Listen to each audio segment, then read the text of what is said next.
And so you had to have me for yourself. That was when I trusted you, when I could add up 2 and 2. When you promised we'd be together, you, me, forever. Now there's nothing left to lose. And though I understand it's hard sometimes to make up your mind in these trying times, yeah, I just can't accept you leaving me when I'm overseas with the heart so heavy. Think that I deserve the truth for once, not a guilty tone, 'cause you're not alone, yeah. You said you wanna come home, but I know you don't. So this time I won't hear it on the phone. If you got something to say to me, then say it to my face. What it's all about, why you're bailing out. Think you owe me an apology. Just say it to my face. You're sorry. You're so sorry. You're so sorry. You're so sorry.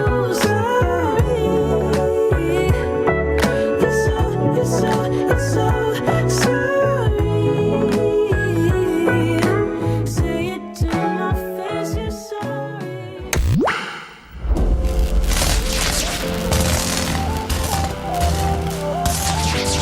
Join our membership program, sign up, find out what's going on, become a patron, and support our work. We're doing these amazing virtual live streams covering events, marches, protests, and actions that mainstream media just isn't covering. A lot of these very common sense policy interventions aren't given the space they need. You know, the truth is, before we have the political revolution, we need a media revolution. We really see this opening in the media space with television transitioning to the internet in particular.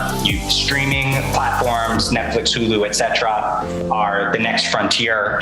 And we're not mainstream media. You're not getting a 10-second clip and a very watered down, whitewashed version of what's going on. Having a media company to support these kind of movement efforts is extremely valuable. People want to talk to us because they know that we're talking to the people. We need a dedicated, empowered, honorable base of people who are willing to fight for what they believe in. This needs to be all of us, not just like watching great content, not just sharing great content, but taking the correlated action and making sure that together these movements are more effective across the board.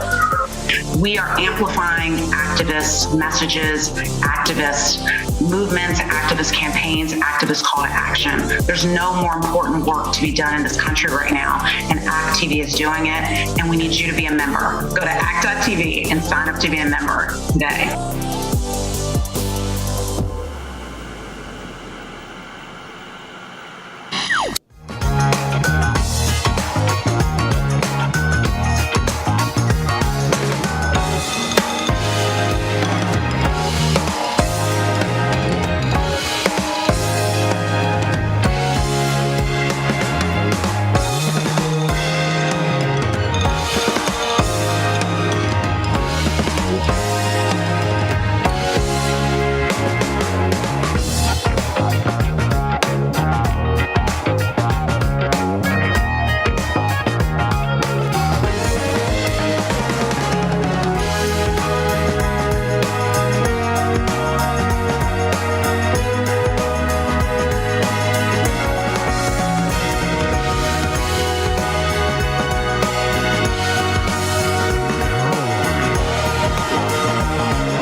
The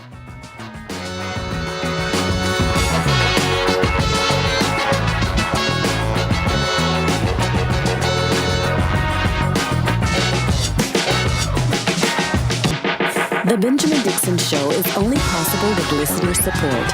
Go to www.patreon.com/The BPD Show.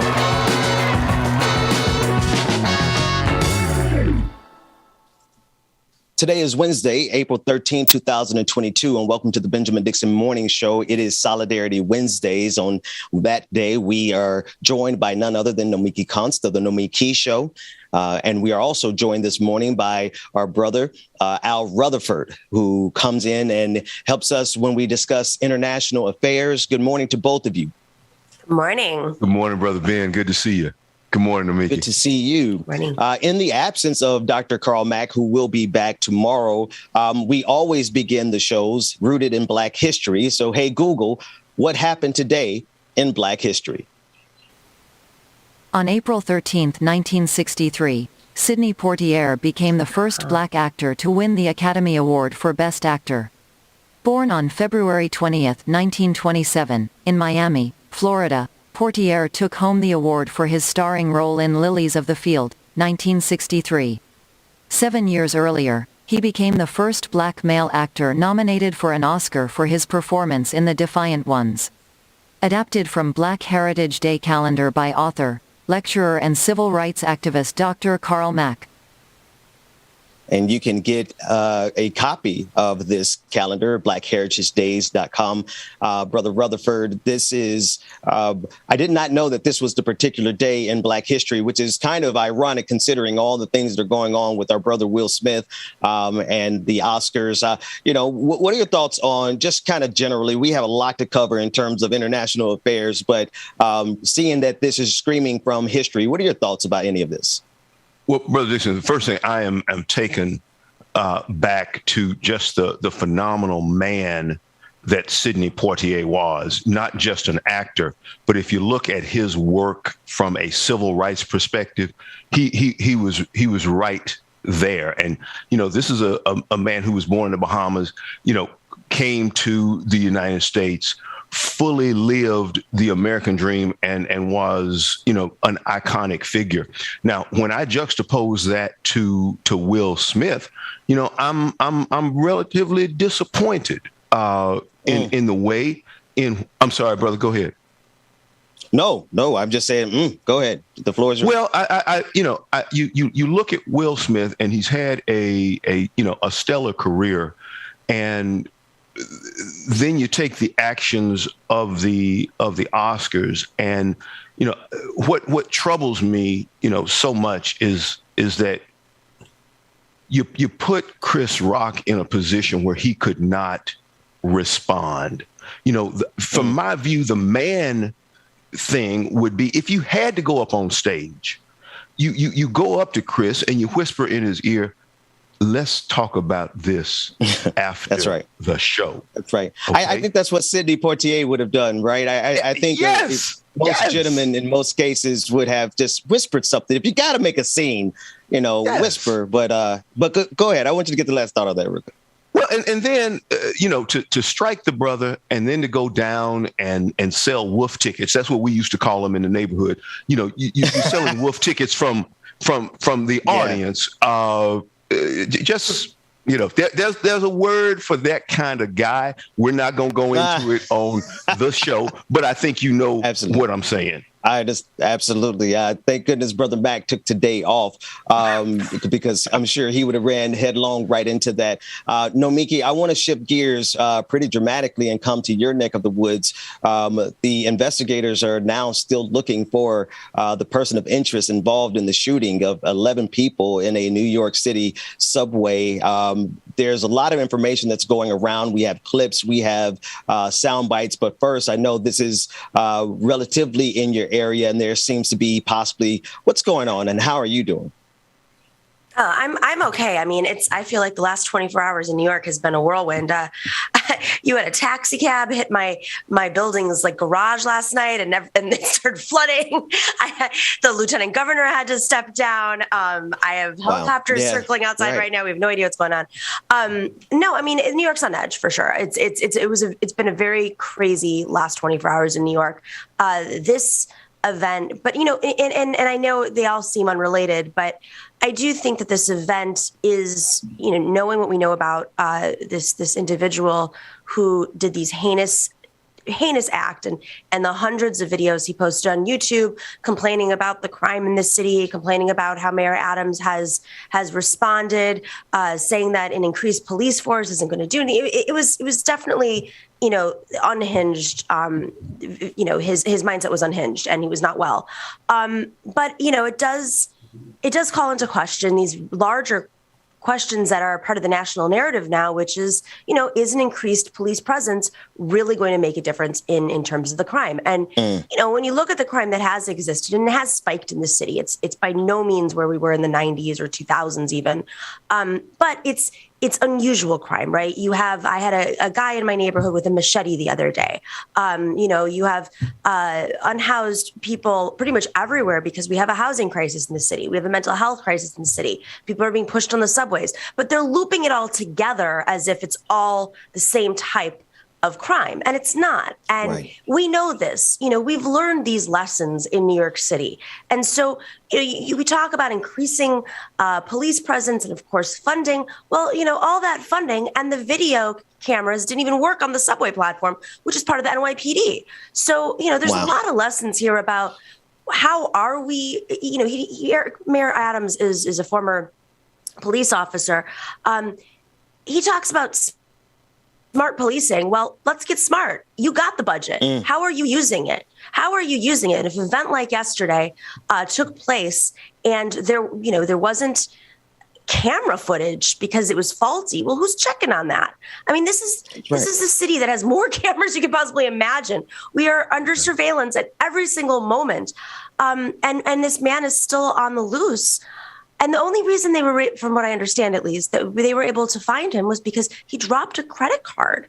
And then they connected it to a U-Haul that was parked somewhere else. So that's right. I'm just curious, where's all this money going? Where is all this money going? Brother Rutherford, some of these things scream out at me, particularly with the broken cameras, yet we have a multi-billion-dollar police state across this country. In the city of Jacksonville, pastors are getting ready to gather to meet with the local sheriff there because of the lack of investigation. And in some cases, it's because they didn't have video camera footage of a particular area. I know this is kind of like a tangent here, but isn't it mighty convenient that cameras aren't working in certain neighborhoods at certain times? My brother, all I can every single place. Take it. My brother, all I can say to that is, you raise a very salient point. Things just don't seem to work in our neighborhoods. It's just unimaginable. The New York Police Department has one of the biggest budgets in the world for policing. As Sister Nomiki said, you've got Eric Adams, who is a former police officer. Okay, you've got to manage appropriately, and you've got to set some expectations. And one of those expectations is the equipment ought to work. This is not a hard thing, but let's unpack the situation. And we have a mental health crisis going on in this country, and it is manifesting itself in New York. We have a homelessness crisis going on in this country, and that is manifesting itself in New York. And we also have a violence situation. But the way in which you deal with those things are not all the same. See, policing, is one aspect, but good mental health care and responding to people in time of need, is perhaps a better way of approaching these things than just trying to say, oh, okay, give it to the police, let them handle it. We need to be more strategic in our approach to problems. You break problems down. Not every problem, is hammer and nail. If all you got is a hammer, then every problem you see is a nail. Right. It's not that way. We've got to be more solutions focused and not just talk about increased policing. And, one of my big concerns has always been the militarization of the police and using all of this equipment that was used on foreign soil to now come back and try and, quote unquote, maintain control. I think we just have to take another look and reimagine what we are talking about as it relates to policing, especially in the 21st century, because that policing and the links to oppression go way back. And what we have to do is change some mindsets and change the paradigm around, what we are looking for when we talk about serve and protect. Mm-hmm. That's it. No, Mickey, but he mentioned, Brother Rutherford mentioned the militarization. Here's the sad thing. None of the cameras, none of the tanks, none of the Humvees, none of the flashbangs, none of the robot dogs from Black Mirror, none of those things stop this from happening. Yet I guarantee you, Mayor Eric Adams is somewhere right now crafting a speech to declare this is why they need even more money. Yeah. Tell me about that, Jig. Come on. I mean, it's so funny. I feel like I'm a broken record when it comes to all things neoliberal. I like to see where that money's going. I don't know where, all these accounting firms, all these consultants. Well, I'd like to see. Let's do an audit of the NYPD. It should be public. That's right. I mean, this is our money that we're putting into the NYPD, not to mention many other services in this country. I would like to know where that money is going. I mean, it's so interesting that the defund the police movement has suddenly become a massive fund the police more movement when they've received more money than ever. Really curious how that happened. But aside from that, I love this conversation because, New York has gone through a tremendous transformation that is a result of multiple things, good and bad. I mean, the neighborhoods being completely gentrified has turned Manhattan into like a glass tower, Dubai. There's a lot of reasons why crime has gone down. Part of it is just, in Manhattan alone, it's just like nobody living there. I'm joking, but there's plenty of people living in Manhattan. But there are actual apartment complexes that, are pretty much empty. And there have been incredible articles about this. But aside from that, we learned a lot of lessons about failed policing in the 70s, 80s, 90s, and 2000s, and what caused the surge in crime. And it was very complicated. And it's not the same as today. The majority of people, we've been under a pandemic where people have been locked up at home. We have mental health issues, as was mentioned. We're putting no money into mental health. People's, whether or not they have an access to a gun, domestic violence is up. That's not the same. It's not the same as, the way that they're trying to portray random shootings. Some of the shootings on the streets that are existing as a result, yes, of more drug trafficking. But drug trafficking is also up because mental health issues are so there's a cause and effect to all these. And we learned this. Mm-hmm. We learned this in the 80s, 90s, and 2000s in New York. But somehow we've never had a public conversation about how we address each of these issues individually. And it can't just be more police because, if there's this illusion of safety, I mean, we have more police than ever before. If they're so good at what they're doing, what's going on right now? I just don't understand in 2022 how we can be having this conversation in New York City when my guess is if you polled New Yorkers, truthfully, Mayor Adams can say what he wants, but he did not win with a mandate. He won in a low turnout election with a split vote and ranked choice voting. This is not somebody who won with a massive mandate. I want to know go ahead. No, finish that thought. You want to know. I think if you polled New Yorkers, if you polled everyday New Yorkers in the city, not Long Island, not these cops that are being brought in from outside, actual New Yorkers about what needs to be done to solve this surge in violence And what it is about the violence is it's unpredictable violence. It's not like, it's the random, subway shoves, et cetera. I'm going to guess that they would say that maybe we fund mental health, maybe we find more housing, maybe we deal with these other issues. Giuliani just sent the homeless to Puerto Rico. Seriously, that's what he did. That's how he solved it. We can't go that way. We can't go back that way. You guys got to forgive me. I am sending out a tweet. No, Miki, this is inspired by you. Hashtag audit the police. Hashtag audit the police, because if you have a problem with us defunding the police and you have a problem with us abolishing the police, my preferred, then let's audit the police. Because if your cameras aren't working, then why are we giving you billions of dollars? You can't even get functioning cameras. I have a functioning camera on my patio in real time. What is the problem? Hashtag audit the police. Let's shift gears and go to war crimes in Ukraine. Brother Rutherford and Nomiki, I have had to put a safe amount of distance between myself and the Ukrainian war because in war, there are war crimes, and we are seeing bodies piling up in various cities. And we are also seeing an escalation in intensity. I just want to go, before we get into the details of all of the particulars, I want to just see, Nomiki, what is your gut reaction when you're hearing these reports of war crimes coming out of Ukraine committed by Vladimir Putin? I don't think if we have NATO and if we set up the United Nations to prevent this from happening again, then are we going to prevent this from happening again? I know this is incredibly complicated. I know that the U.S. under Biden's policy, foreign policy, is about leading from behind. But who are we kidding? This is everyone's aware. Zelensky's aware that Ukraine is a proxy war for some greater global geopolitical shift, in Putin's mind.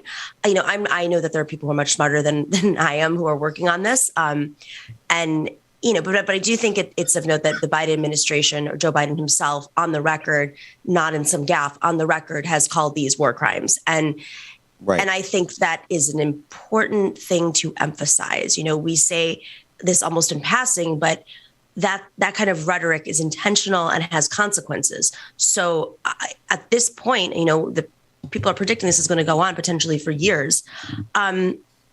What is the end goal here? Is it to exhaust Russia of its energy? I mean, there's a humanitarian crises all over the world now as a result of this conflict. Right. So I'm just curious if it's a no-fly zone. I don't understand. If the whole point of not having a no-fly zone was to de-escalate, well, it's not de-escalating. So I'll leave it there. I'm by no means an expert on this, but just from my 1 million foot perspective, that's my takeaway.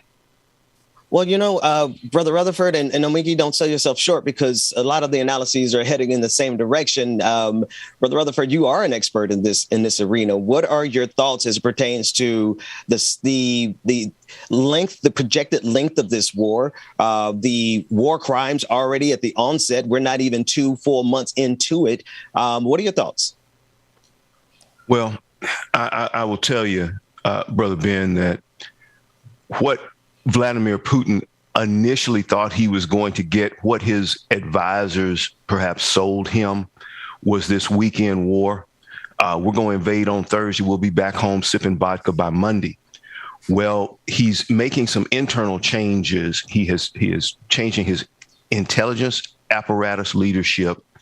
And he has also made a change in the commanding general overseeing the fighting now. And this is a general that we do know a little bit about. His name is Vornikov, and he is a veteran of Syria. He led the siege actually on Aleppo, and so we can expect now a longer war, and what I would expect, number two, a more violent war, especially against civilians. As far as time, I mean, let's go back and let's look at Chechnya. that's a multi-year situation. You look at Syria, that civil war is still going on. And then when you just go down south to Crimea, I mean, that's 2014. So that's 8 years. I mean, this is likely to be a multi-year conflict. And what I think ultimately Putin would be willing to settle for, but I don't think at this point you can sell the Ukrainians on it, is more of a North Korea, South Korea kind of stalemate in essence, because what has happened now on the battlefield is you had initially a decapitation strategy. The idea was to sweep quickly into Kiev, capture or kill Zelensky, install a pro-Russian leader, and then, pacify the country in a relatively quick fashion. The Ukrainians had, a say in this fight. You know what they say, or I think it was maybe Mike Tyson who used to say, everybody's got an idea of how the fight's going to go until they get hit back. Exactly. First hit. Yeah. Right. Bam. Until you get hit in the mouth. Well, the Ukrainians hit back really, really hard. And so Russians have now pulled back from Kiev, and they are trying to consolidate their resources and their forces along the east, which is that Donbass region, which is where Luhansk and Donetsk are located. And they are what are considered breakaway republics. So they are going to attempt to come in from the east and control that territory, and then also from the south in Crimea, and try to establish, a stronger foothold there. And that would then set up this potential east-west split from within Ukraine. Now, the Cold War never ends. It never. And I was going to go to what Namiki was saying. Sister Namiki was talking about, what is the value of NATO and what is the value of the UN, and what are those powers going to do? We, as you said, are in a proxy war at this point. NATO is going to continue to flood the zone with arms. The UN is going to sit, I think, on the sideline and say, this is terrible, but I don't see a UN peacekeeping force coming in, because right now there is no peace to keep. But it is again the introduction of military aid from NATO that I think you'll continue to see. You'll probably likely continue to see more U.S. troops going into those immediately adjacent new NATO countries, Lithuania and perhaps more soldiers into Poland, things of that nature, to try and, one, keep the leadership in place, keep them calm, and to potentially, send a message that, they've been saying, if you step foot, we're going to defend every inch of NATO territory. And so I think you continue to see, that troop movement in and around those countries. I want to just give a few details here. As reported by the BBC, the U.S. and Britain say that they're looking into reports that chemical weapons have been used by Russian forces attacking Ukrainian port of Mariupol. And actually, Nomiki, one thing that you said that I want to bring out is that there is a loosening of ties with Vladimir Putin, that alliance that he had, that global alliance that he was counting on. As this draws out and more war crimes are committed, there seems to be a distancing, even with Austrian Chancellor. The Austrian Chancellor called out Vladimir Putin over the war crimes, right? On a trip that Vladimir Putin, I figure Putin probably thought it was going to be friendly. But the Austrian prime minister made it clear, no, this was not a friendly trip. And so I'm wondering what you think about this as we get ready to close out this first half. Well, this is a genocide, and it's not the first genocide. I mean, much of Syria is completely wiped to the ground, and it was another proxy war. And it is a very complicated proxy war in which the Biden administration, I think that weighs heavily on their mind, because I with all due respect to President Obama, there might have been a moment where we could have done something, and then it spiraled out of control and became a proxy war for the entire Mideast, right? And I think the fear is that that'll happen again, and of course that empowers Putin in many ways. I mean, this is a genocide. We just have to keep saying it over and over. This is a genocide. We can sit here and we can play the game of the United States has had their imperialist and humanitarian crises, including the one at the border right now in our own country. But this is a proxy war over geopolitical. What Putin is attempting to do is reshape geopolitical powers, whether or not he thinks Russia is going to be that, or throwing chaos in and just basically weakening the U.S. so that some other force like China could. I'm not sure what his end goal is. That's for people much smarter than me to decide. But I think the concern is that you're going to have another situation in which you're going to have a country that is a shell of itself, refugee crises, which is going to create, so many. I mean, with war comes all of the crimes attached to war, not just war crimes. That's right. It's a tremendous. There's already tremendous pressure in the in Europe right now with the refugee crisis from Syria and from parts of Africa. Add to that, they just cut the budget of a lot of these refugee camps just in the fall and had to shut them down. So, now you go through another influx of refugees in Europe and around the world. It's quite a bit. Listen, we have to go to a quick break. I know, Brother Rutherford, you're going to stay with us. Nomiki, I'm not sure if you can stay. If you can, that would be great. But if not, let everyone know where they can catch the rest of your content that's coming up real soon. Yeah, so thank you so much. So Ben, it's always a pleasure having you on the Nomiki Show on Wednesdays. I know you've got some really hard work in Florida right now that you're working on, but every Wednesday you can check out Ben on the Nomiki Show for Solidarity Wednesdays at 8 p.m. on Twitch, on YouTube, on all the podcast platforms. We air Wednesdays and Fridays. We have a great 2-hour-long show with amazing guests, interviews, authors, activists, leaders, and usually a fun panel afterwards as well. So you can join us on all the different platforms. It's up there on the screen. Nomiki, it's always an absolute pleasure. Brother Rutherford, stick around. We'll come back with more of the Benjamin Dixon Morning Show right after this break. Thank you all.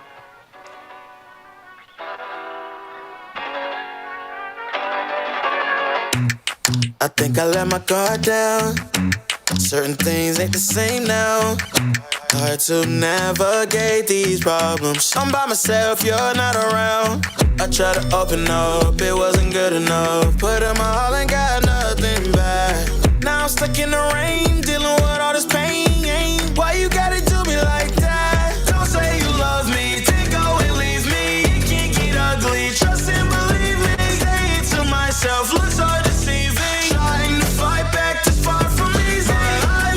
All right, good morning, everybody. Y'all know who it is. You know the voice. You know the sound. James Bubba Williams is in the building. DJ Exclusive is here, y'all. Good morning, everybody. Grab your tea, your coffee, whatever it is you need to get yourself back in the game. Good morning, everybody. Shout out Brother Al Rutherford, who is in the building. Good morning to you, brother. You as well. Why you gotta do me like that? Don't say you love me. And Dwayne, of course, once we go to break, Dwayne, I'm going to restart because I'm over here looking like salt and pepper sprinkled in an internet blender. It's pretty terrible. I hate it. Good morning, everybody. Good morning. I see all of y'all. Good morning. Jason, Teresa, Iris, Esther, Roller Dragon, Alicia, Brenda. Good morning, everybody. Snack Panther, Just Hearts. Good morning to you. I can't believe you say you love me, then go and leave me. Brother Infinite Content, what's going on? Latif, Melody Dennis, good morning. Shade Dragon, good morning. Amber Lake, good morning to you. Tiger has entered the chat. What's going on, Tiger? Good morning to you. Shelby H, good morning.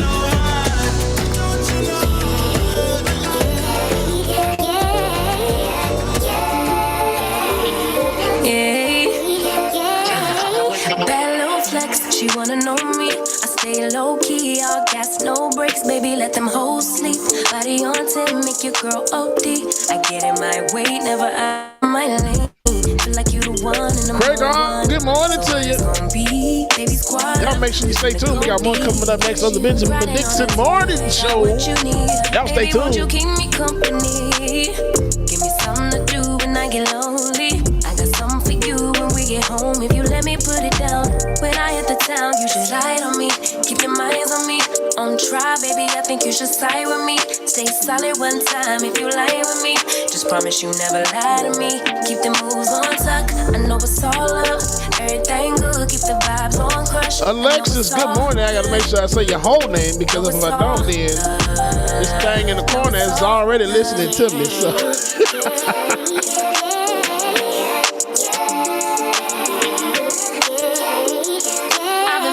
I'm feeling like the man lately. Can't nobody do it like I can daily. Baddest in the land.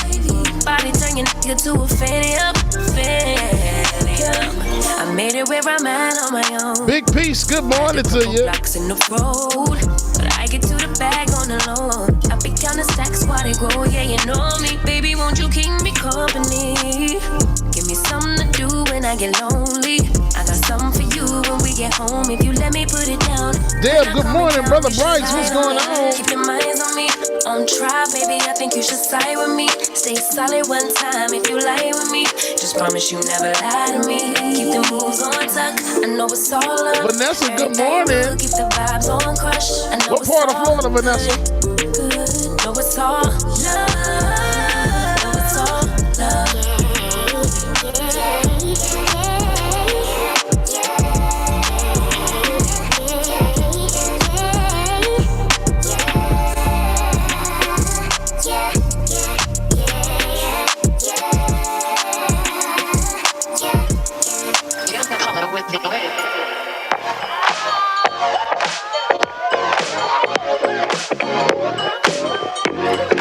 Hustle, good morning. John Anderson, good morning. Got an appetite, let's bake ourselves a treat.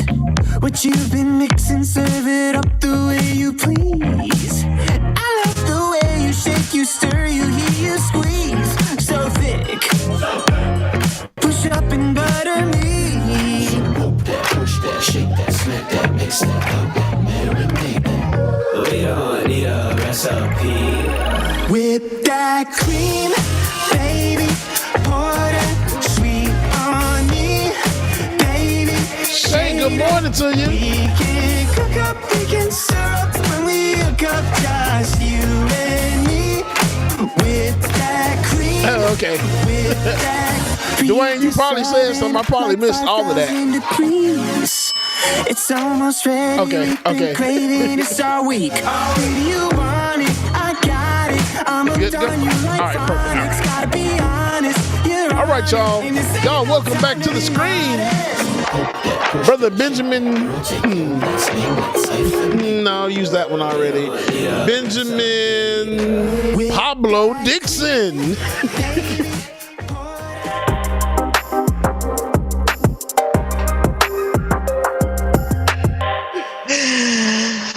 Oh, welcome back to the Benjamin Dixon Morning Show. It is Wednesday, April 13th, 2022. I am joined by actually James. I'm going to Pablo. I like that one. I could use a little bit of Pablo Escobar-esque-ness in my life. Good morning, DJ Exclusive. Right. How's it going, man? Brother Al Rutherford is back with us. Good morning, gentlemen. Good morning, y'all. Good morning. How y'all doing? Doing well, my brother. Good to see y'all. I just... You as well. I just don't. I don't want to. It's good to be seen. You know what they say in the church. It's good to be seen and not viewed. So it's always good to be here with your brethren. James, I'll let you go get some coffee. We're going to talk a little bit more about some geopolitics before we switch gears to the New York Police Department. So, James, come back when we get to the police department part, because they're about to run a game on us in New York, and we're going to talk about why they won't do that, why we cannot allow them to do that. But before we get back to New York, Brother Rutherford, I just want to talk about this geopolitical game that's being played on us. And I don't get a chance often to really talk international relations as much. So I'm glad that you're here with us this morning. And good morning to Georgia Ford, who is out on location doing her thing this morning. So we're going to use this space that she's affording us to really hash this out really quickly.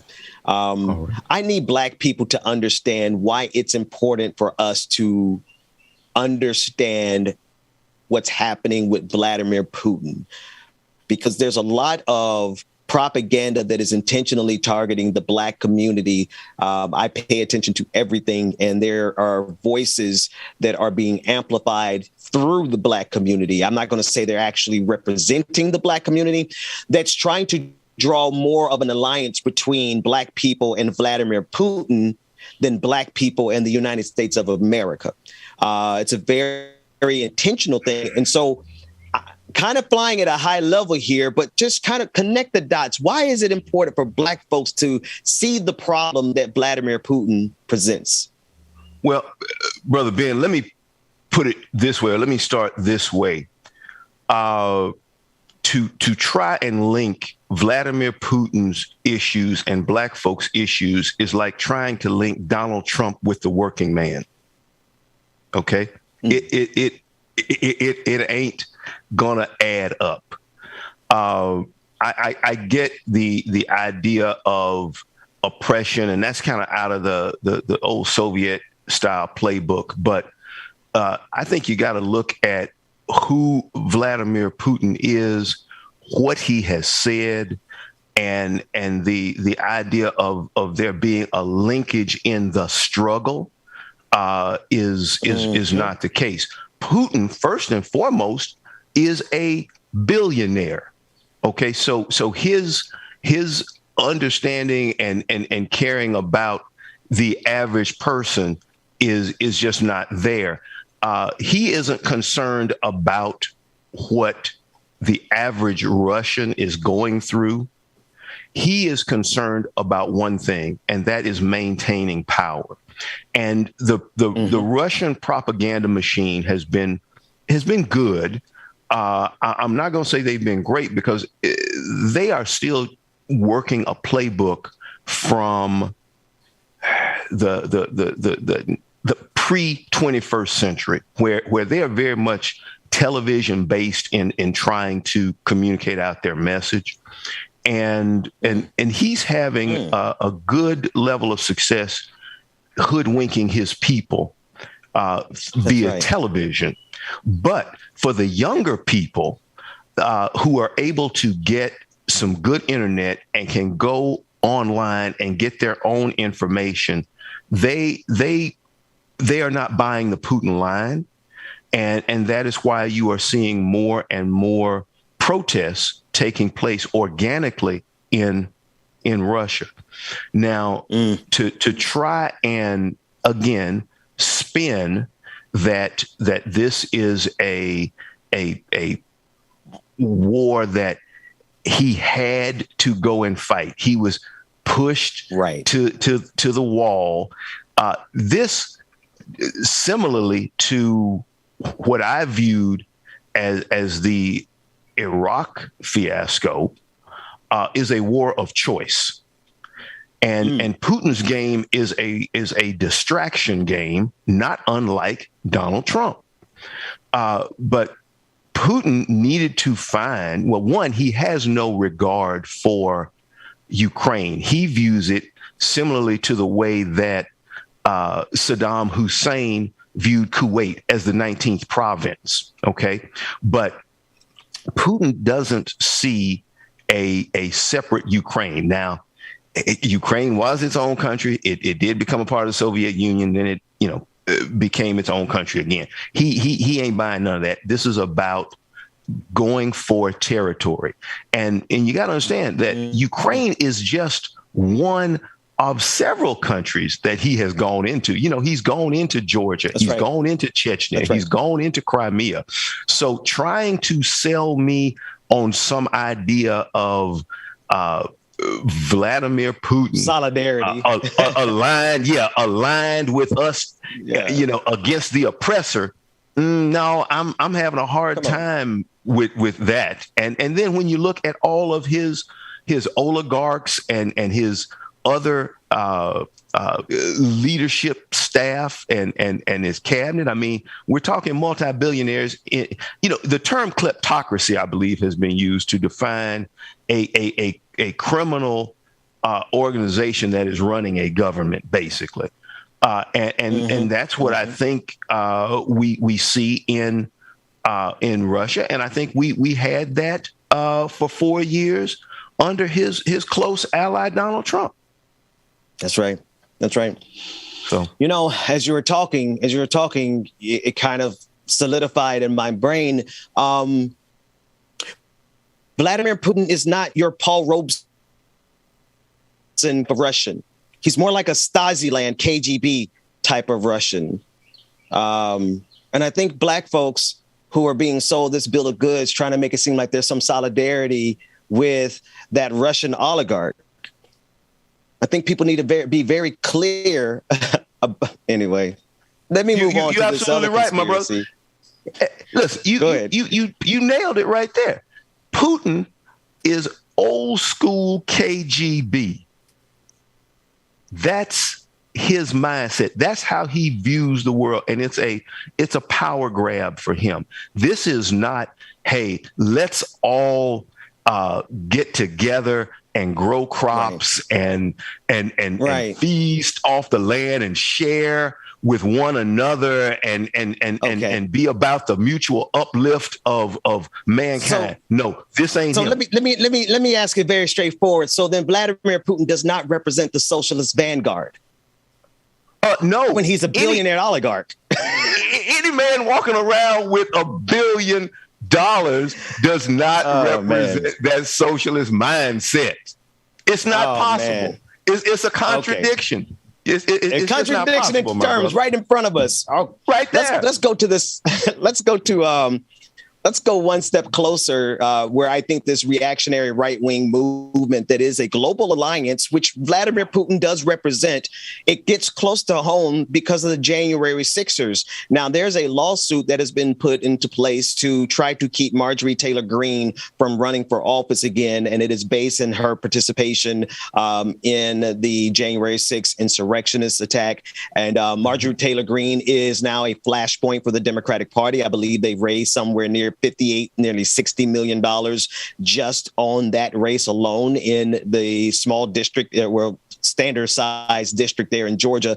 But she's a flashpoint. She's a great fundraiser for Democrats, but she's also a problem because she literally is a part of this right wing cabal, the Matt Gaetz, the Steve Bannons, the Donald Trumps that would not only burn down this democracy for Donald Trump's ego, but if you listen to that clip that we played over and over again, Steve Bannon is willing to turn this country over to Vladimir Putin. Talk about January 6th and all of those people from Marjorie Taylor Greene and tied them to Vladimir Putin. Because if you ask me, now, if you don't see it, you don't see it. But if you ask me, this is just internally happening what we're seeing playing out on the international stage. Would you agree, or do you see something else? No, I agree with you. But let's go back not just to January 6th. Let's go back to the election where we know Russia played a part in installing Donald Trump. They did that for a reason. They did that because they want to bring down America. That is their goal and objective. Okay. And by installing Trump with all of his right-wing lunacy and putting Steve Bannon at the table, that is akin to putting the KKK at the table in the White House. That is akin to putting white supremacy right at the table. It is akin. I think you get my point. Yes, sir. What you have here is folks that are more interested in power. That is the link here, is the maintenance of white power. There it is. And you have people who are much more interested in maintaining power than they are about maintaining democracy. Okay. And so that is Steve Bannon. That is Marjorie Taylor Greene. That is Madison Cawthorn in North Carolina. Right. That is Lauren Boebert. It's all of that cabal. And don't let me forget Josh Hawley, the senator from Missouri, who gives a white power salute to the protesters as he's going into the Capitol on January the 6th. Let's not forget about him. So what you have and the ultimate white power player in Washington, D.C., Mitch McConnell. Lest we not forget about him, because and see, you go back even farther with McConnell to his statement on the inauguration day of Barack Obama, who said, my number one job is to make sure Barack Obama is a one-term president. That's right. All of this. And, I think we forget. McConnell. Oh, absolutely. That's why we got to go back and look at history and remind ourselves, because, see, McConnell is about the maintenance of power. And I try to remind people that, they say, well, the system is broken and the system's not working. No, the system is working just the way they planned for it to. We need to change the system. That's how we move the country forward, and we move in a better way. But no, the system that was put in place is doing exactly what that system was designed to do. And now because here's the thing, we saw the Constitution get stress tested for 4 years. And what we came to find out is that was really a gentleman's agreement. And if gentlemen agree, then things can work out. But if you've got a guy who's not a gentleman, who's a rogue, who's a crime boss, and you get him elected, then the norms, the customs, the traditions, they don't mean nothing. Out the window. All about power. Okay, so now we found now we have another place where this is a perfect overlap, right? Because that's what happened with Vladimir Putin. A lot of people thought that Vladimir Putin would maintain the gentleman's agreement not to actually have a European war post World War II. There was nothing more than the goodwill of the good faith actors keeping that agreement. But now we're in a place where now that's clearly been thrown out the window. And now coming back domestically, I think we're at the place where they're not willing to burn the Constitution, but they're certainly willing to change the Constitution. We see the movement across the country where states, right, the state legislatures getting underneath the control of those same Republicans who are aligned with Marjorie Taylor Greene. I mean, this is not just in the capitals. This is happening in the state houses. And if these Republicans get 3/4, if my civics 101 serves me, if they get 3/4 of the houses, legislatures on the state level, they have the ability to move the ball on a constitutional convention. I don't put it past them at all at this juncture. Let me ask you this way. Would you put it past the Republicans at this juncture to change the Constitution in their favor? Not at all. And let's go back for a second to something you talked about, and that was the way in which these state legislatures are passing laws that will allow them to override the vote. That's right. See, so what we're talking about is in essence the overturning of an election, and I believe what is rooted in this is the idea that we will not elect another Black president. I really believe at the heart of the matter, that is what they are trying to ensure does not happen again. And they are taking over these state legislatures with the idea of overturning an election. It may be that a Democratic white candidate gets caught up in that.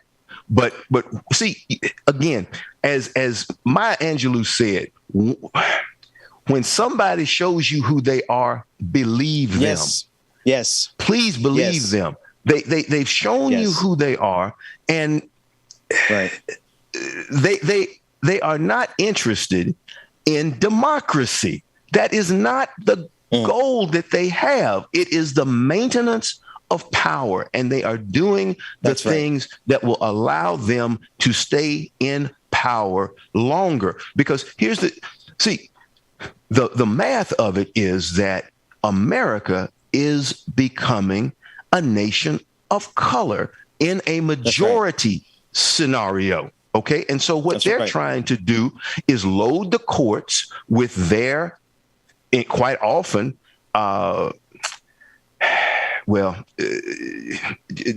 lot of federal judges passed under the Trump administration were unqualified. They stopped accepting the American Bar Association recommendation on a number of judges so that they could just get into office unqualified Republican judges so that they would be able to legislate from the bench.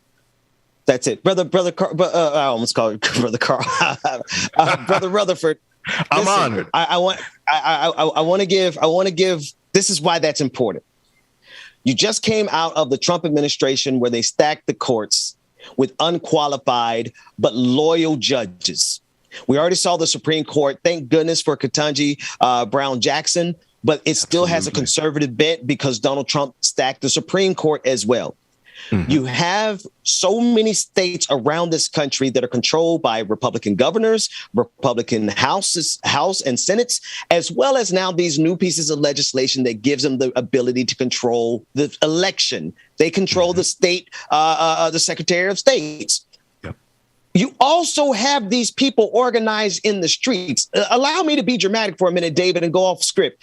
You have them organized, very regimented, in a very regimented fashion in the streets. You have the 3%ers driving around. You'll see the three Roman numerals on the back of their bike helmets. Yeah. You have the Oath Keepers. You have the Proud Boys. You have the Boogaloo Boys. You have all of these organizations that amassed up to January 6th, which was the beginning. And now you have elected representatives like Marjorie Taylor Greene, who is having to be sued in order to be stopped. I'm sorry, Brother Rutherford. How can we do anything else but understand the urgency of the moment that they are serious about taking complete power in this country, which requires them to take our vote away from us? And that's just the beginning. Am I being melodramatic here? No, my brother. I believe that the vote is absolutely under threat. It's by the folks that you just mentioned. You know, when you look at Marjorie Taylor Greene, she's co-signing on everything that happened on January 6th. I saw some footage that she said, well, they only rioted one time. They only rioted one time. If you were successful, one is all you need. But then the Republican National Committee, the Republican Party, then came out and said that what happened on January 6th is inside the acceptable political discourse in this country. The Republican Party said what happened on January 6th is acceptable discourse. Folks, Brother Rutherford, I know I'm going way over time on this because we still have to talk about the NYPD if you have a few extra minutes, but I don't know if we've had a chance to flesh it out this well. But at the end of the day, if they've got the courts, if they've got the states, they've got the militancy in the streets, do they not have an entire fascist coup? They have an advantage. I can tell you that. And the question is whether or not they're able to action it.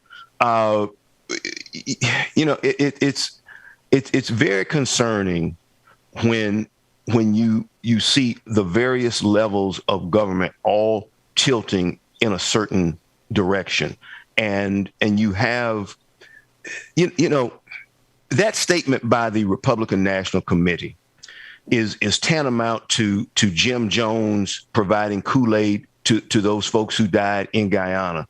You've got Donald Trump, who is basically still the leader of the Republican Party, and they are signing on for whatever he says. He is giving them the Kool-Aid, and they are drinking it. And I will tell you, I don't put anything past what they may try and do, because you also have to keep in mind that these folks, while, yes, my brother, you mentioned the Oath Keepers and the 3%ers and the Molon Labes and all of them. But let's understand, they have tentacles into the police, into law enforcement, and into the military. That's it. Because there were some generals who made the statement that they could go along with January 6th. And they were sitting. Brother Rutherford, I got to get you back because we need to sound the alarm. There are traitors in the temples, and they will burn this country to the ground. Listen, if you want anyone to get up with you, how should they get up with you? Hey, my brother, you can always reach me at alrutherford@teamrutherford.net. That's the easiest way to holler at me. Looking forward to having you again soon, brother. All right, my brother. Great seeing you. Y'all take care. Have a great one. We're going to go to a quick break. When we come back, more of the Benjamin Dixon Morning Show. Like it or not, it's getting ready to go down. We'll be back after this. But I've been in the wind, been had wings. I was always this fly. Oh yes, and that's probably why you're mad. Don't let AV turn. Thank you again, brother Al Rutherford. Man, I'm tongue-tied all over the place. It's the coffee. Now my brain is working like. All right, y'all make sure that y'all stay tuned. Again, shout out to Brother Rutherford again for joining us this morning. We got more coming up next. Like it or not, it's going down. My world has come together, and maybe I just want to let it shine. I can't stand the name. Industrial Arts, what's going on, brother? Good morning to you. I'm gonna make it mine. 1, 2. Dwayne said I look like a water color. Damn it, I do. It's a marathon, but baby girl, never let up. No need for speed, but keep your foot up on the Dwayne said I look like a watercolor paint. I do. This is what Van Gogh meant if I was painted by Van Gogh. Why are you always pressed about my life? Talking with your enemies about me, saying, ooh, girl, have you seen it like a shot? Good morning, Mama and Daddy. Good morning, Sarah. I know she has the phone and watching this morning with us as well. Lauren Stroud, good morning. Why you want to turn a good day into fight night? Constantly projecting Esther Brooks, the Dragon. Good morning, y'all. And go and get your mind right. Say a prayer tonight to keep it so tight. You in the big world of danger. All right, y'all, real quick. We'll go through our new Twitch subscribers here. We got Colossus Dragon who subscribed with Prime. Welcome. Carmen Jones, good morning. Chicken Fried Dragon gifted us a fat guy named Tiny. Shout out Chicken Fried Dragon. Cracky21 resubscribed and commented, keep up the good work and take care of yourselves out there. And they've been subscribed for 4 months. Blue Daddy 2 resubscribed with Prime and they've been subscribed for 7 months, almost a full baby. Soy Dolphy resubscribed and commented, best morning show ever. And they have been subscribed for 8 months, man. You too can get on the list. If not already, patreon.com/likeitOrNot, patreon.com/the BPD Show, man, or act.tv.join. There we go. You want to make sure y'all go sign up, man, today. Y'all make sure y'all stay tuned. Like it or not, it's going down. It's coming up next here on the Benjamin Dixon Morning Show. Good morning, everybody. Come back. Can't break my focus. All I got right now is attention. Give me the divine intervention. Hey, you done got me started. Every day is just the beginning. Take it to the bank, now I'm winning. Call me crazy. My favorite part of the song. I love that shit. It won't stop me. Watch me. Promises manifesting. Good morning. Holding me down. All I need is more. One more hour, 1 more minute, 1 more chance for me to win it. Yeah, I want more. Every time I dream, I catch it. I know how to make it happen, but I want more. Climbing every mountain, keep both eyes on the top, and nothing's gonna tell me to stop. Oh, good. So, I applied for a job hanging mirrors. Something I can see myself doing. So call me crazy, tell me rise. It won't stop me, watch me rise. No more anchors holding me down. Hey, can anyone tell me what oblivious means? I have no idea. Christopher Shaw, good morning to you. Katrina Bunton, good morning.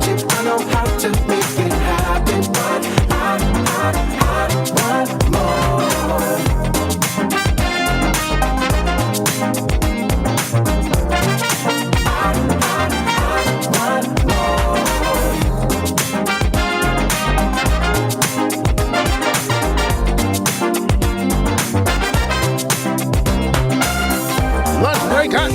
all I need is all I need is more. All I need is all I need is more, more, more. All I need is all I need is all I need is more. All I need is all I need. All I need is more. One more hour, one more minute, one more chance for me to win.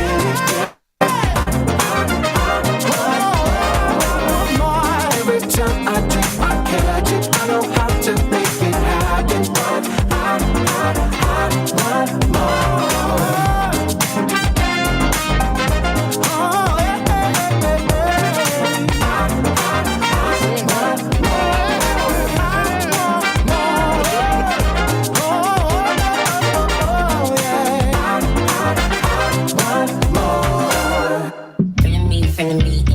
All these neck just wanna be a mini me. All these neck just wanna be a mini me. All these neck just wanna be a mini me.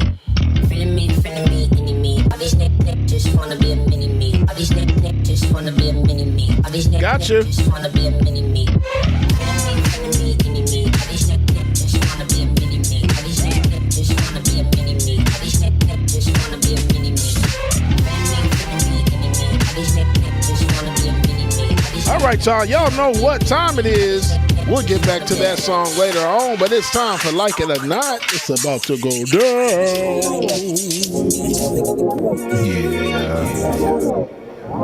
Y'all know what time it is. Good morning, y'all. Get your coffee, take your drinks, whatever it is you need. Y'all just keep waiting. It's time for Like It or Not, y'all. 9 a.m. to 10:30, yeah. Like It or Not is on your channel, yeah. Politics and culture is we change skin like we supposed to, yeah. Interviews and all the news, we get to choose what gets the views. Like It or Not with Queen Azor, it's starting now, so stick around. Like it or not, it's going down. Shout out Nat A in the building. What's going on, Nat? Good morning to you. Don't forget, y'all, Friday is going down. Friday is going down. Patron party. Make sure that you have your face in the place you don't want to miss it. Good story for you. Oh, Benjamin, that's my dog. This is his show. He's a politics bro. I am your DJ. One time for my daddy singing the song. DJ exclusive. Oh, yes. Good Friday patron party.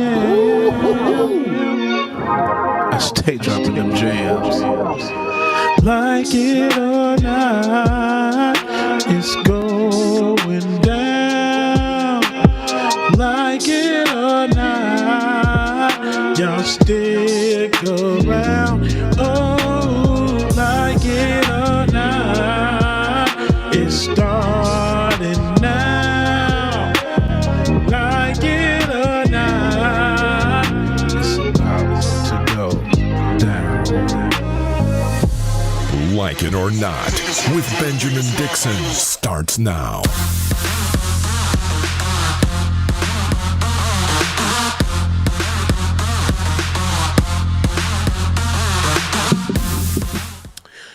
Ooh, good morning, good morning, good morning. Good morning and welcome to Like It or Not, where we're free to tell the truth. And not care who doesn't like it. Over here looking like I didn't stepped in a time machine, looking like I'm on Bill and Ted's Excellent Adventure. Right. You see it, Ben? I see it. God said, I want you to look like a painting today. Like Dwayne said, I look like a watercolor painting. I'm like, okay, I do. I look like Van Gogh painted me right off just on the canvas right now. You look like GeoCities, man. You look like you were what was Black Planet? Remember what was the one we used to go to the library at Cookman? It just it was GeoCities, yeah. Anyway, college club. College club. Wow. You know, those were the dangerous days of the internet. That's where, you didn't get flued out. You caught a bus out and you might not make it back if you're a dude. It was a crazy time. I kind of got stranded a couple places there, James. Let me, since Rebecca's not here to tell her story, I'm going to tell mine. So it was college, 1990. And let me stop playing. It was like 99, 2000. But it was, I got catfish before catfishing was catfishing, y'all. This guy in Tallahassee at Florida A&M University, old punk ass school, decided that it was like, man, you are so beautiful. And they sent me these pictures, Buddy looking like he's like some kind of model or something, light skin with muscles and everything. So we were just like, yeah, I'm gonna get on the Greyhound. He was light skinned. You know, I had this thing for light skin. That's probably why I can't stand him now.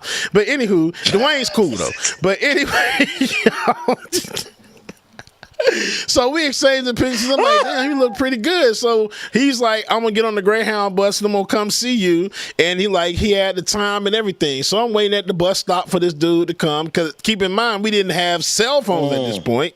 So that's crazy. 99, 2000, we didn't have cell phones. That's really crazy. So I'm waiting for this guy at the Greyhound bus station. He never comes. So I go back to the room. I'm chilling. Never heard from the dude again for like a week. Then finally he hits me back. And it's just like, hey, I'm sorry I didn't come. I didn't show up. I just need to tell you something. I'm like, what's wrong? You got something wrong? You got cancer? It's like, yeah, I'm not the person in the pictures.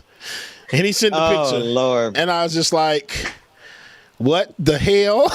He was like 10 shades. He was 10 shades darker than black. Oh my goodness! And then about 400 pounds. Is just at midnight. Teeth, had the earrings in the top. Oh, of the come on, man, James! Don't do the man like that. I'm sure there was something redeemable about the brother, but he shouldn't have catfished you, man. That's catfishing before it's catfishing. My real brief story about this. I don't even know if I was catfished for sure, but there was this one. You know, we were talking about GeoCities. Now we're on the same tangent we've been on. We'll get to the news in a minute. But there's this one chick I met on GeoCities, like I don't know, whatever college club, whatever it was, and she was from Canada, and she looked like Deborah Cox. Now, you know me, back in the day, I was all about how did you get here? That was but Deborah Cox, and she insisted that I fly to Canada. I've always been a little circumspect, James. Something in my radar said, don't take that trip. So I don't know if she catfished me. She might actually have looked as beautiful as she did, but the world will never know. And as a result, everything, I'm here doing the show this morning. I'm pretty sure if I had taken that left turn then, James, something crazy would have happened and I wouldn't be doing this right now. But exactly. Anyway, and it would have been a whole other thing.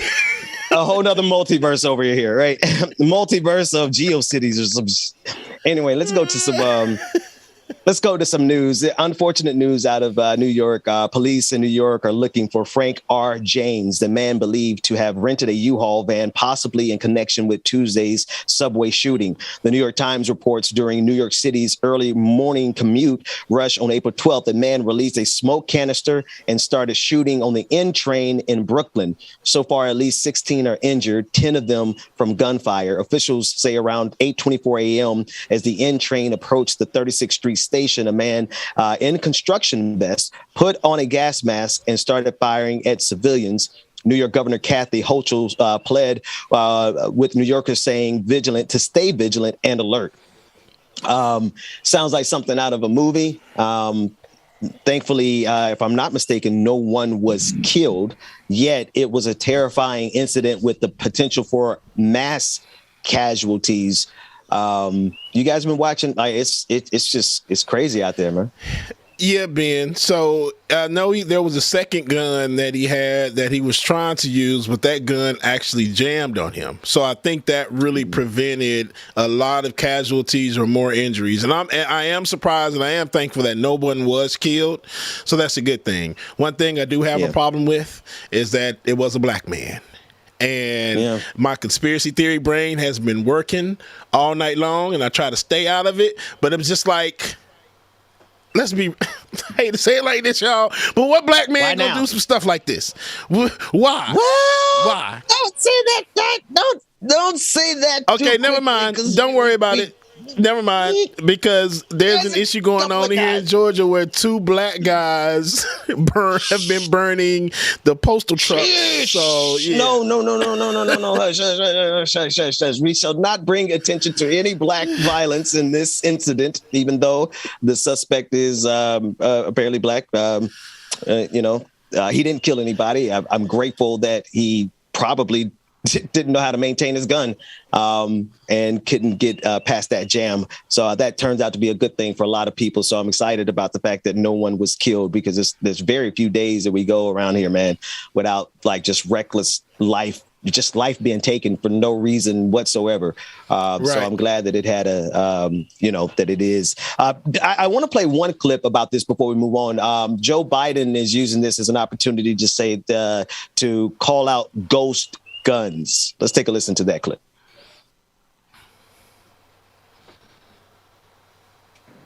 Last year alone, law enforcement reported approximately 20,000 suspected ghost guns to the Bureau of Alcohol, Tobacco, Firearms, and Explosives.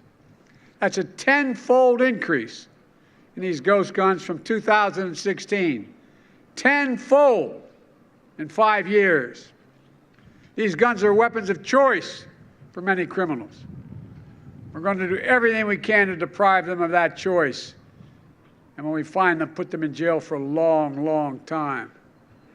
And if somebody sells a ghost gun to a federally licensed dealer, for example, a pawn shop, that dealer must make the firearm and mark it with a serial number before reselling it.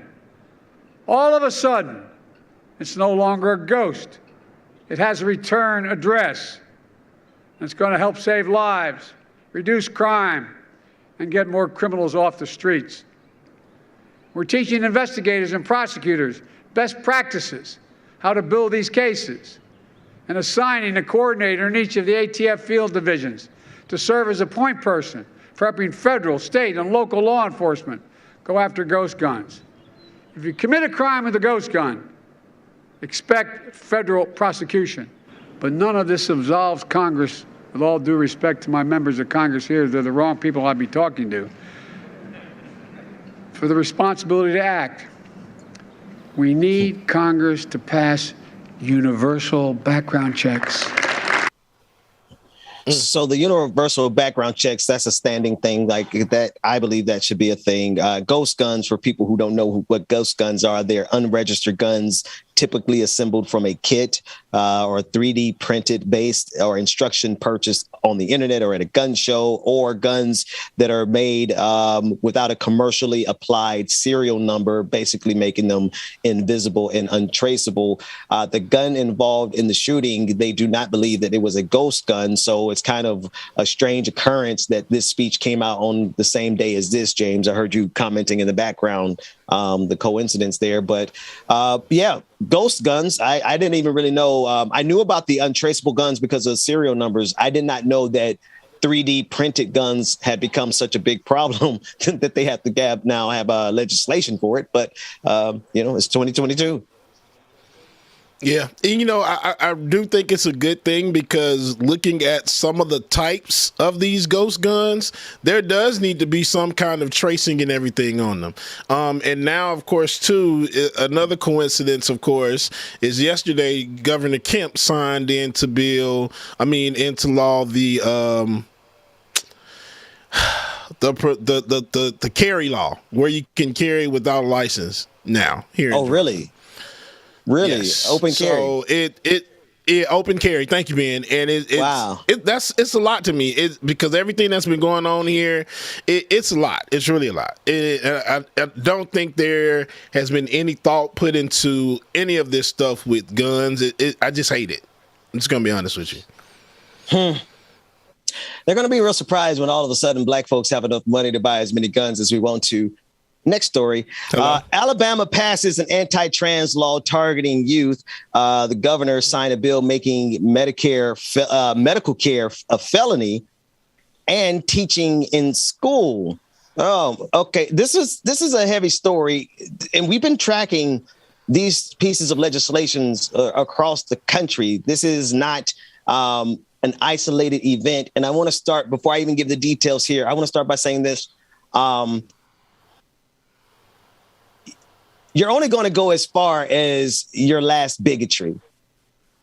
Whatever the last bigotry you're holding on to, that's going to stop you from going wherever you're trying to go. So if your holdout is, oh, I'm cool with everything in the world except for, trans people, well, then there might be a limitation to your trajectory. I digress. On April 7th, lawmakers in the Alabama House passed a bill to make gender-affirming health care for transgender youth a felony. Reuters reports that the bill was passed 66-28 by Alabama's House of Representatives. Medical providers found in violation of the new law, which still needs to be approved by the Republican or signed by Republican Governor Kay Ivey, could face 10 years in prison. 10 years in prison. Reuters reports that Democrats, that's a difficult thing to say fast. Reuters reports. Say that 5 times fast. Reuters reports that Democrats in the Alabama House argue that the bill contradicts Republicans' principles. Republicans Representatives Wes Allen compared the new legislation to laws that prevented minors from getting tattoos or buying cigarettes. This is still an open debate around the country, but I could tell you most assuredly that the laws that are being passed by these Republicans across this country are not designed to do anything but to be cruel and to create another boogeyman. And it's unfortunate, James, because if a child, I don't have to tell you this. If a person has an identity other than what's popular, it's already difficult for these kids in schools. So now you have these governors who all of a sudden they're big, bad men. You're really tough, Ron DeSantis and Kay Ivey. I know you're a woman over there in Alabama. Yo, country ass. I know y'all are tough because you get to pick on the smallest percentage of society, of the smallest group of people, and make them out to be the biggest, baddest boogeyman that the world has ever seen. Forget about Vladimir Putin. You need to be afraid of a trans youth.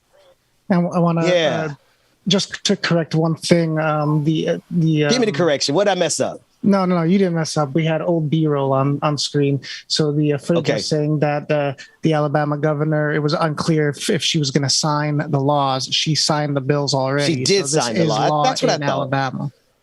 That's what I thought. Okay, because as I was reading it and I said, okay, I thought she signed it. So it is now law. Folks, I'm sorry. Listen, Republican Party are masters of doing one or two. This is their technique. You could literally apply this to everything that they do. They take the extreme example of anything and then make you have to be afraid of that. For example, if they're looking at the Black community, what do you think they're going to put on Fox News? Do you think they're going to put on Fox News the peaceful protests, or you think they're going to find the 1-2 second incident that something bad happened and they're going to put that on repeat over and over and over again? That's because they do it. They take the worst and the most egregious example they can find. And if they can't find an example, they create it.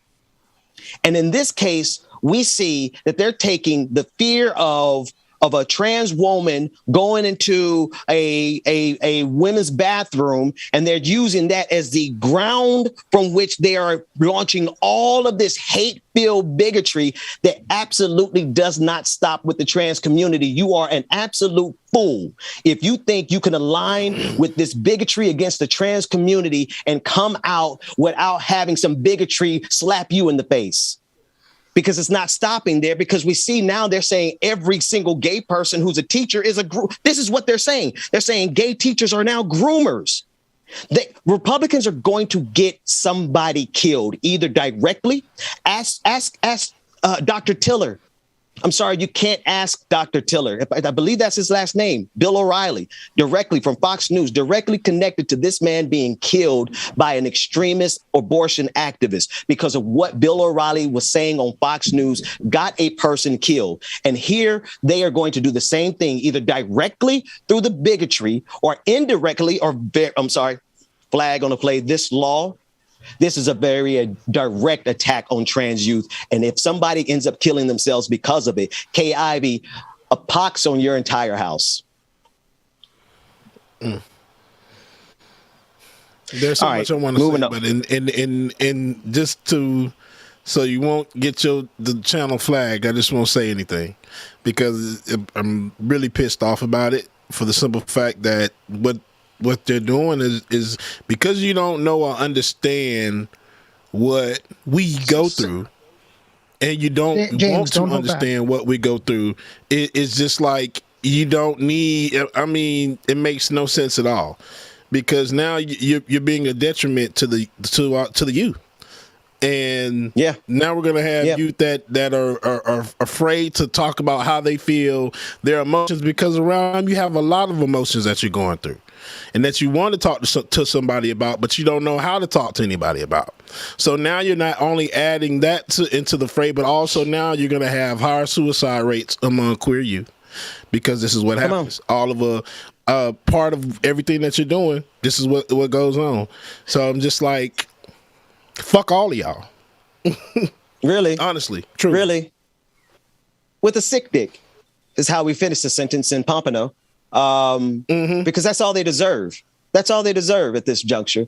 We'll move on to another story, but I just want to put an emphasis here. Listen, if you are like, if you're like liberation, except gay people, you're not ready for liberation. If you're like freedom for everybody except for trans people, you're not ready for liberation. If you're like liberation for everything except for black folks, you're not even lying. You're not even in the conversation for liberation, just to be sure.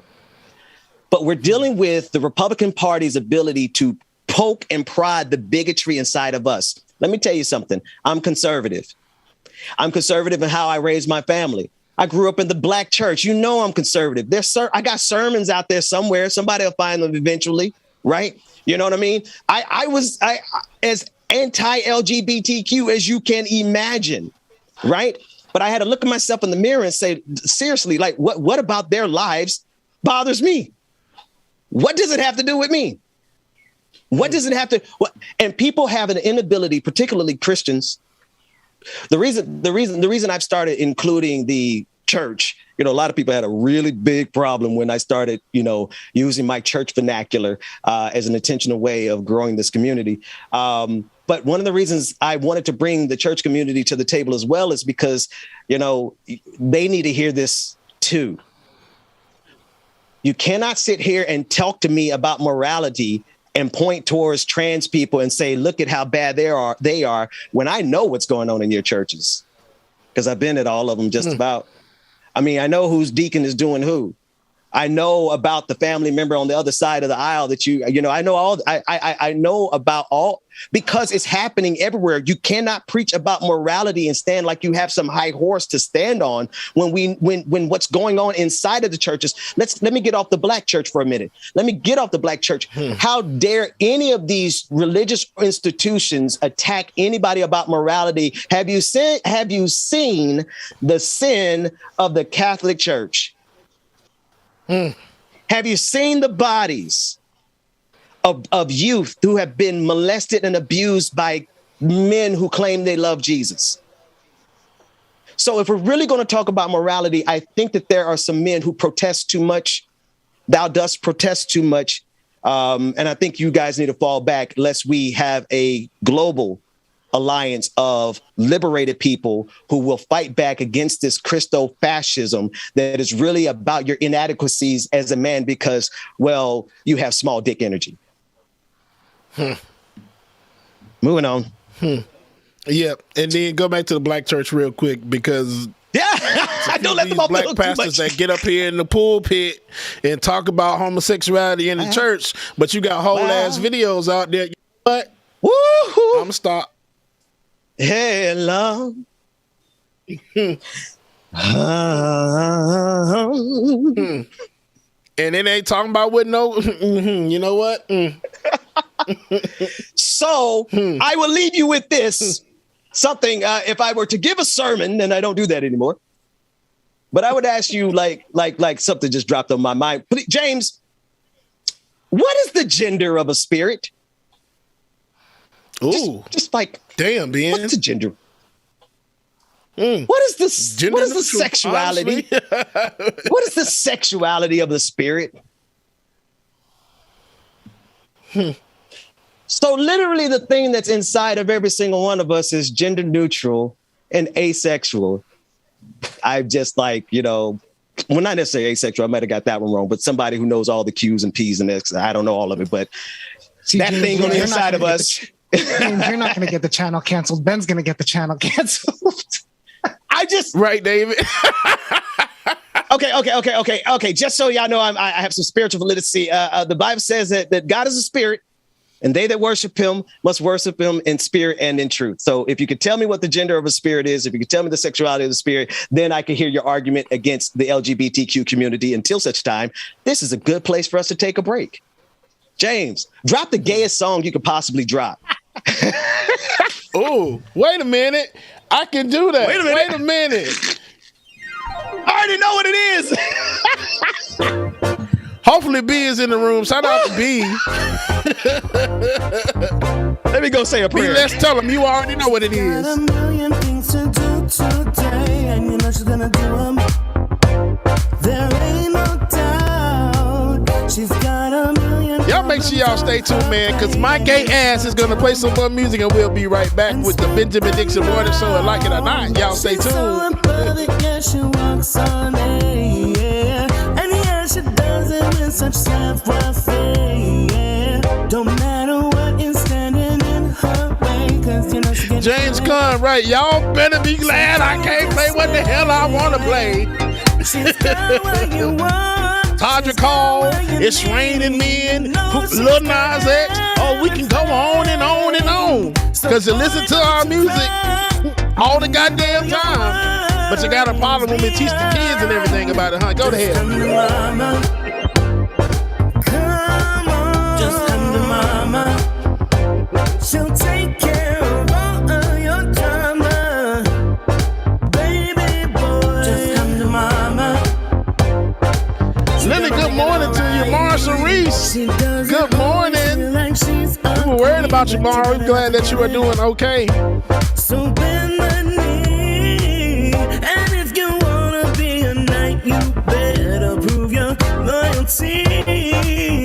Y'all better be glad I can't play Beyonce. I'll play the gayest goddamn Beyonce song in my repertoire, which is all of them, because all the gays love Beyonce. So boy, don't you cry. Leave all your worries behind. Just come to mama. Come on. Just come to mama. She'll take care of all of your drama. Baby boy. Just come to mama. It's Ronnie on the line. Yeah, I know she's stressed. Shout out Buster Be Good. Good morning to you. Cause she chuckles at all and does it lovingly. And on top of it all, she keeps on loving me. Her eyes, her lips are my desire. She sways her hips and I'm on fire. Yeah, I love her from every angle, but I don't wanna tell her a thing. Just come to mama. Come on. Just come to mama. She'll take care of all of your drama. Baby boy. Just come to mama. Come to your mama. Just come to mama. Come on. Just come to mama. Just wanna be a mini me. All these neck just wanna be a mini me. Feeling me, any me. All these neck just wanna be a mini me. All these neck just wanna be a mini me. Sydney Butler, good morning to you. Yes, all the smoke, all of it, every single drop of it.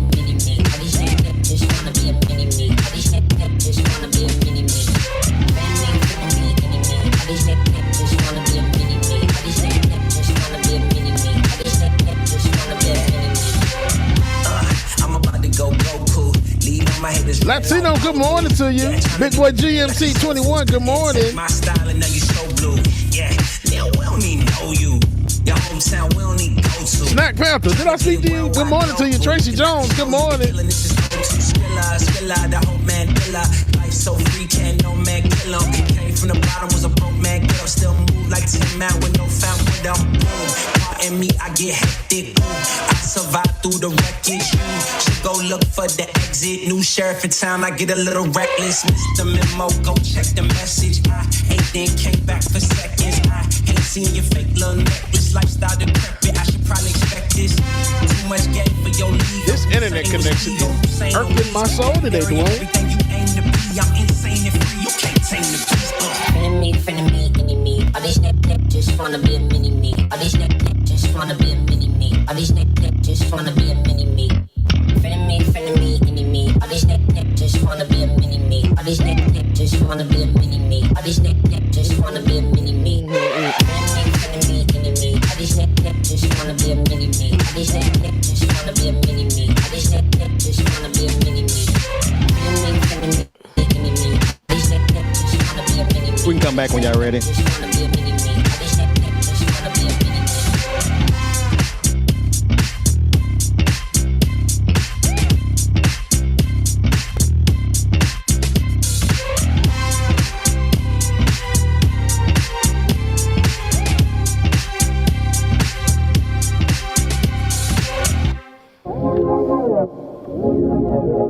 Wait a minute. That's not the right one. This is the original. I'm like, wait, that's not the song.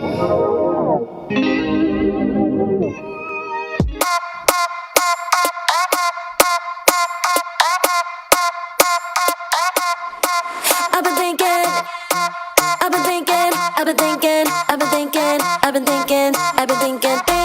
about you. 아무리 고개 흔들어도 난 이 생각만 하고 있을 뿐. 아무리 딴짓해봐도 난 너의 목소리만 들릴 뿐. 있으면 내 Give y'all some K-pop this morning. 가득 심장이면 please tell me. 빨리 고백해볼까? 눈 감고 말해볼까? 미치겠어 only you. 이런 건 처음이야. 너무 설레미 좀 나. I've been thinking about it. I've been thinking about you, boy. Yeah, all I think about is you. Hey man, if you have not, oh my gosh, Everything Everywhere All at Once. Everything Everywhere All at Once is one of the best goddamn movies I've ever seen. So I implore all of you to go see it or see it when it comes out on digital, whenever the hell that may be. It's an awesome movie, man. It deals with the multiverse in a wonderful, beautiful way. So make sure y'all go see that. One Source Productions, yes, it came out finally nationwide last week on Friday. 아무리 딴짓해봐도 난 너의 목소리만 들릴 뿐. 있으면 내 here with me. 가득 심장이면 please tell me. 빨리 고백해볼까? 눈 감고 말해볼까? 미치겠어 only you. Queen P, I appreciate you. 너무 설레미 좀 나. I've been thinking about it. I've been thinking about you, boy. Marion, good morning. Case Rollins, good morning to you.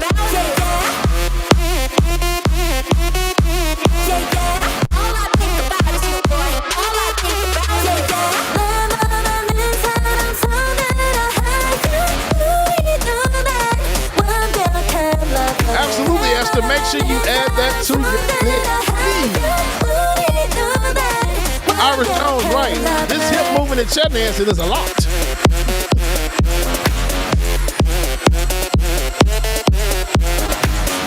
Rachel Bannon, good morning, Rachel.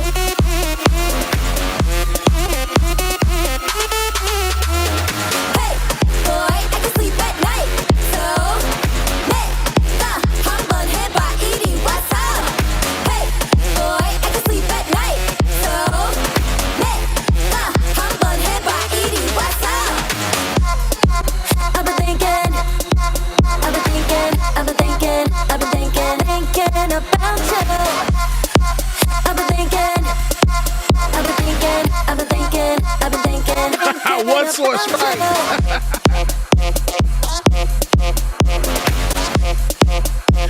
He is so old now. Y'all, Lord, God bless him.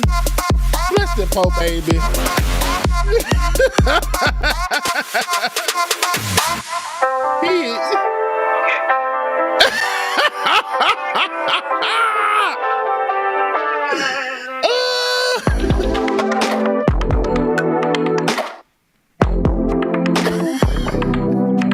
It's been so long I didn't see you on mine. Yeah. All right, y'all. Welcome back to the screen. Benjamin. Peregrine Dixon. Let me get it back here. What's going on, man? Listen, we're Rebecca Zora be joining us momentarily. James, DJ Exclusive, man. That was a good break. I liked. What was that last song? Boom, boom, boom. I was back here voguing. Boom, yeah, I've been thinking. Right. See, even Ben has embraced his gayness a little bit. He ain't gay, you know, he got that little bit. He know what voguing is. Look at that. That's embracing your gay culture. Everybody has some. Just embrace it, y'all. Deal with it. Damn. Bro, can somebody find the video of my dude in the ambulance? Oh, I don't know if he was on his way to an emergency or coming back from an emergency, but brother was voguing for his life. Like, it's like somebody had a gun up to his head and said, you better vogue or you're going to die. And bro, boom, boom, boom. Bro was, I was like, somebody find that link before the end of the show. Now we got some shenanigans here. Now this first shenanigans, anybody familiar with the rapper by the name of GNU? I'm not. I know he was beloved in DC. So shout out to the folks in DC who loved him and knew him best. We have a clip of something that I think though is B-roll. It's B-roll. Yeah. This is how they celebrated the homegoing of the rapper GNU. Let's put it on the screen, James, and you'll see he went out the way that he loved to be here, which was in the club. You know, he was fitted, fresh to death, has a new meaning. Holding up the wall at the club has a whole new meaning. But the people loved him. And so shout out to everyone who loved him and knew his music. I just thought that you guys could kind of see where we are in the year of our Lord 20 and 22 games. So I'm not trying to laugh. Dwayne, this how y'all do it, Dwayne? Up in y'all area? Do it. I like the way Ben put that. What'd you say, Dwayne? He said he's got nothing to do with it. So what's that got to do with this? So for those that don't know, just so that everyone's not like, what the hell is going on? That is the rapper's embalmed body on stage. Well, I don't know if it's on stage, but it was propped up against something. It's not hanging like some people thought it was. It was standing on the floor. And there was some shock. Apparently, the funeral home contacted the nightclub to rent the space out for a family event. The nightclub claims, they didn't know. It's Bliss nightclub in DC. Yeah, Bliss night. Yeah, shout out to Bliss. That it was going to happen. That this was going to be done. No, I do want to say. I do want to say. Shout out to do it. David, real quick.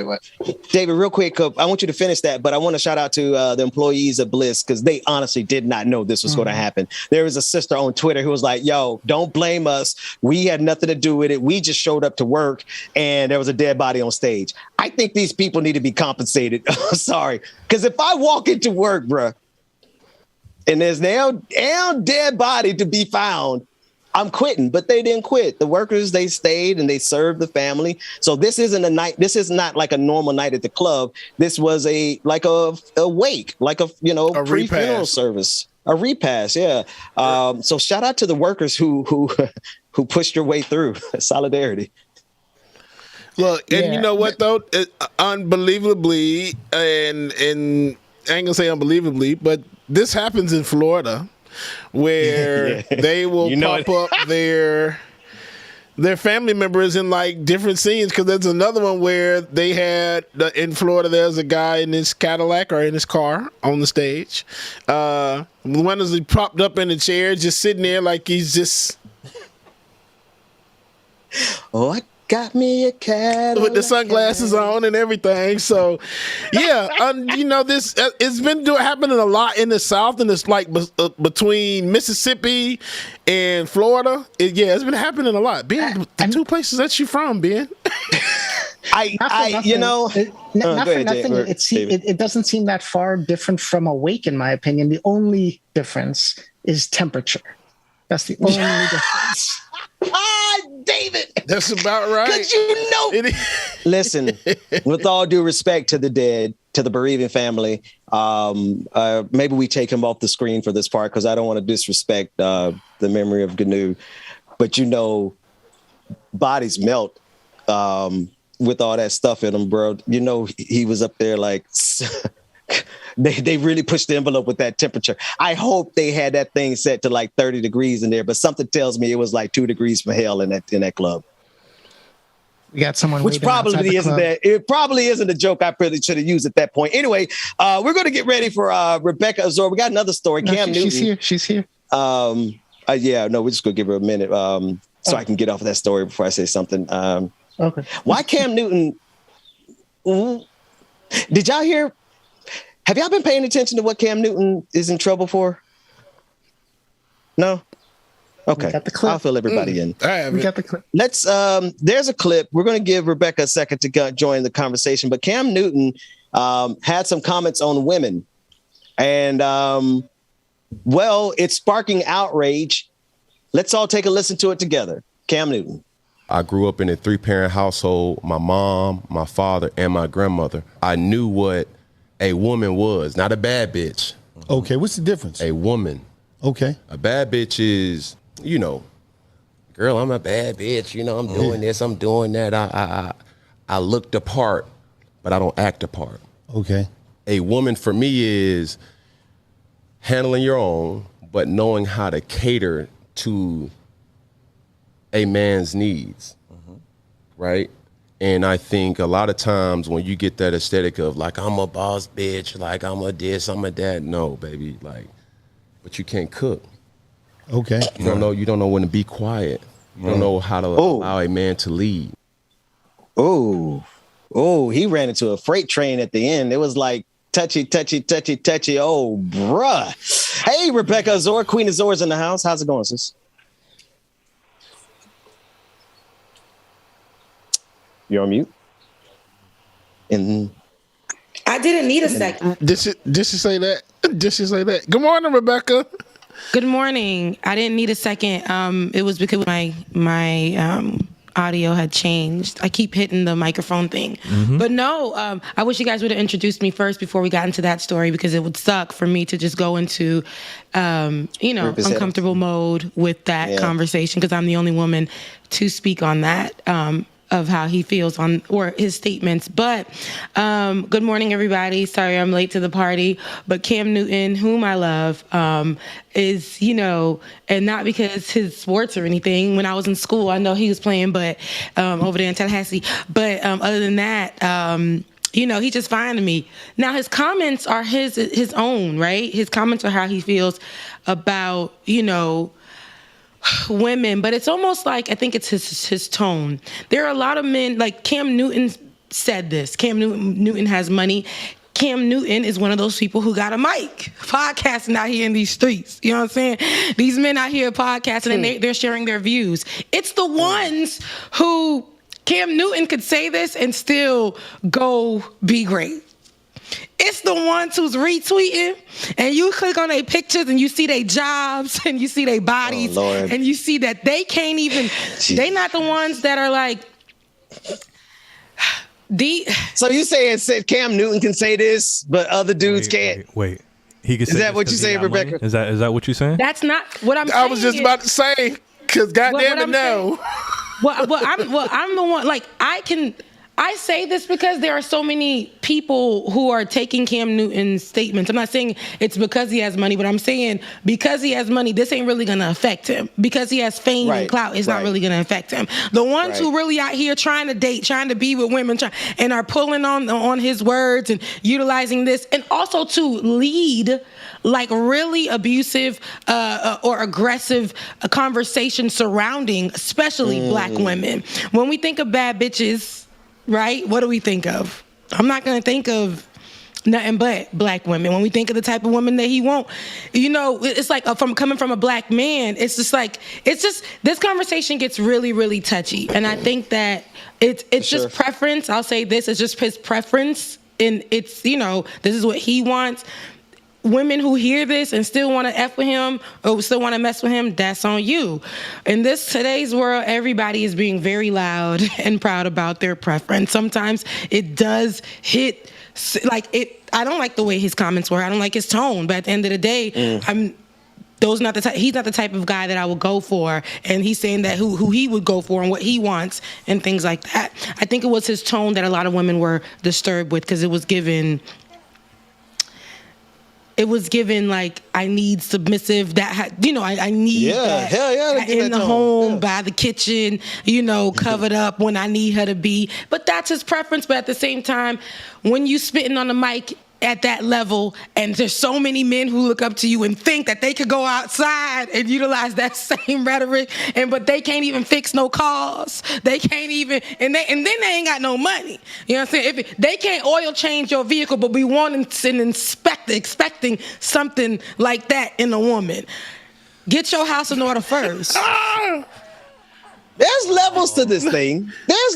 Somebody, Queen P just said it best. White girls will be happy with Cam, and he'll be happy with them. And hopefully the white women will use some of his money for their therapy.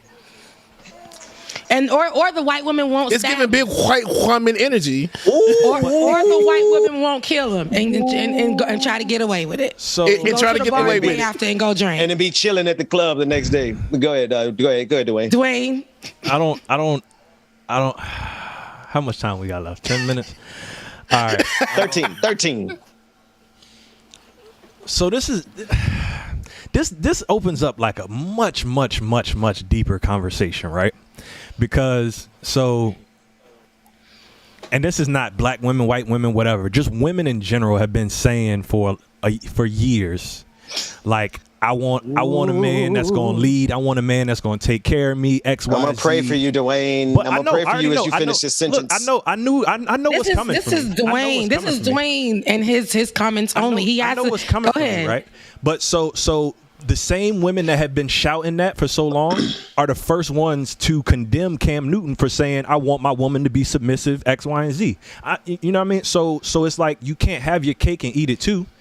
I'm not saying I agree with his views. I'm not saying that I need my woman to just be, whenever I call, whenever I snap my fingers, like Coming to America type stuff. No, but it's a bigger conversation that play it again for when you get. Let's listen again if you don't mind, Rebecca, because I want to hear his tone again. Yeah. All right, here you go. I grew up in a 3-parent household. My mom, my father, and my grandmother. I knew what a woman was, not a bad bitch. Okay, what's the difference? A woman. Okay. Bad bitch is, girl, I'm a bad bitch. I'm doing this, I'm doing that. I look the part, but I don't act the part. Okay. A woman for me is handling your own, but knowing how to cater to a man's needs, right? And I think a lot of times when you get that aesthetic of like, I'm a boss bitch, like I'm a this, I'm a that. No, baby, but you can't cook. Okay. You don't know when to be quiet. You don't know how to allow a man to lead. So that's the tone I'm saying. And it's not like his preference is not an issue. It's like I don't have because the older I get, the more traditional I become, right? The more traditional things start to sprinkle in my shanana. And I want to be able, especially because I plan on dating a man from Africa or Haiti, you got to be able to be in the kitchen. That's just what comes with it, right? So I get that. There are some traditional things that I won't, I just kind of, I have because I grew up in that household. I get it. But it's First of all, his idea, that little piece, his idea of a woman, I'm a bad bitch, and da-da-da-da-da. You know, I think that you can be a bad bitch and still be, you know, somebody who still has traditional values, because it's just, but I think that it's just his preference and what he wants and what he has and what he's looking for.